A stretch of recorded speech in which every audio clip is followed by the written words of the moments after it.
to charge and push you. The Barons are the top dogs in the scoring, and each one has gone back and committed nefarious crimes. I think of it as the reverse Magnificent Seven, like the worst of the worst criminals. You are hunting down these different Barons. In fact, they're called Baron hunts. So one Baron is a sniper, and you have a sniper versus sniper battle with him. Another Baron is this big, giant, hulking melee character.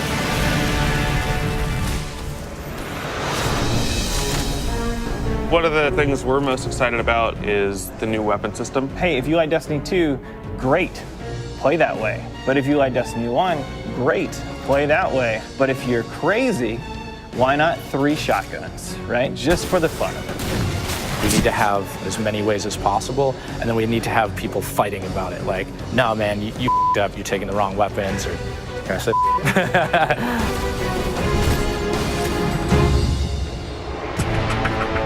Randomals are coming back. Every single weapon is going to feel different when it drops. And we're improving the mod system, so you can customize your weapon the way you want it. We've got a whole new masterwork style system coming together where you actually are able to kind of move your levels up over time. And so there's investment back on the weapons again.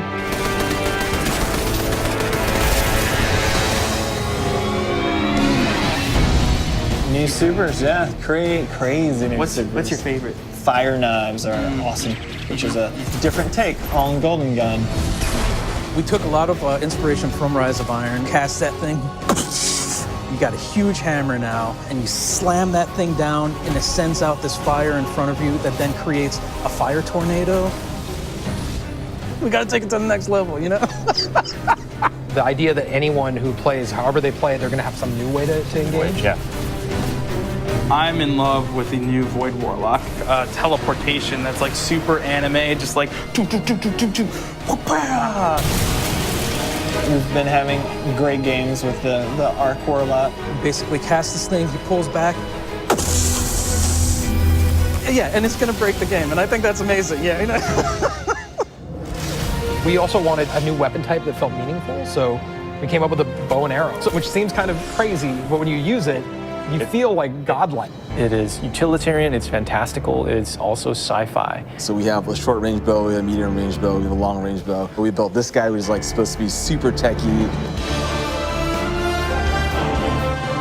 You're like, why would you ever choose a bow in a game that has an automatic, machine gun? But boy, it's deadly. I mean, that's a nice machine gun you got there, buddy, but right, and then it's done. The biggest thing for me going into production on this game was a new way to play, a new thing to do that is new to Destiny. Let's see what we've got. We want to be able to give players what they want, but also surprise them. Gambit is a brand new mode. Destiny begs to marry PvE and PvP together. It's like adding bacon to peanut butter and jelly. You start off being able to see the other team that you're going to compete against, so you can taunt each other, you can emote. Each team is in their own separate arena, and they're being assaulted by combatants. They're dropping motes for you to collect, you bank them. When you put them in your bank, you're going to send a blocker over to the other side. That locks their bank down. They can't put motes into it until they take out that blocker. Filling up your bank with the motes is how you summon your primeval. You burn it down, that's it, round's over. The interesting part is that we allow one person from your team to go over to the other side and physically invade. I mean, I've seen people that just hate PvP. Like, the first time they invade and they get multiple kills, they'll come back and they'll be like, suck it! It's awesome. We leave the raid team alone. I mean, if you can't tell, we just kind of let them do their own thing. But we have Joe over there. For this next raid, we wanted to get back to the epic adventure where you're going out to slay a big monster again.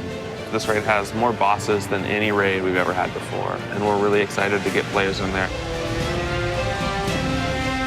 The raid is actually about more than just the raid. It's about the Dreaming City, the place that the raid exists. And it's an in-game destination that we've never done before. It's the awoken homeland. I could talk about the Dreaming City for hours. It's like if the Vault of Glass and Dreadnought had a baby. If they were like twins. Or yeah, that's actually more accurate. Yeah, they're like twins. Yeah, You had twins, and then you took those twins and you just You put him on the doorstep of Peter Jackson, raise them as his own, and then that's the Dreaming City. It is magical and weird and mysterious. It's designed to be a destination that has puzzles that you need to solve.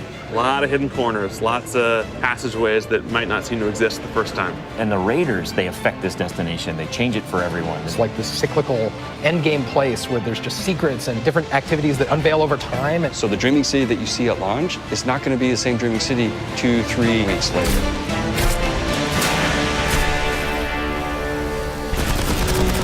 So with every design decision we made for the Forsaken, like the first thing we ask is how will the community react to this? Players want their investment in Destiny to matter, and they want to be able to see that reflected in the content. We knew we wanted to do something for the collectors in our game. So we built a feature called the Collections. It's a way for you to track all the items that you can go out and acquire. There's so much gear in our game. There are 2,000 items you can get. Go get them.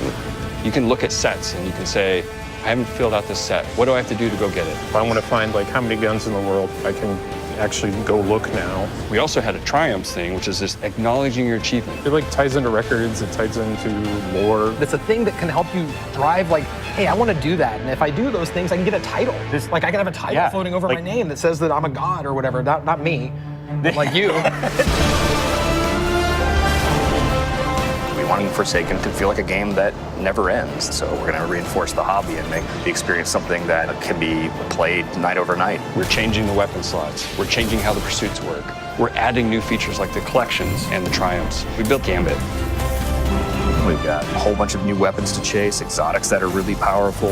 We have Lisa focusing on some sweet new exotic armor. Maybe we got overboard, like dialed it too high.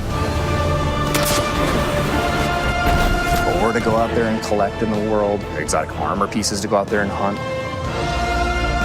We're working on armor perks, random rolls, new mod system, new subclass paths. We're making Forsaken for people who love Destiny. Making a game that we can all love. That is the goal. That's what we're going to constantly be pushing towards, always. Everything we're building is through that lens.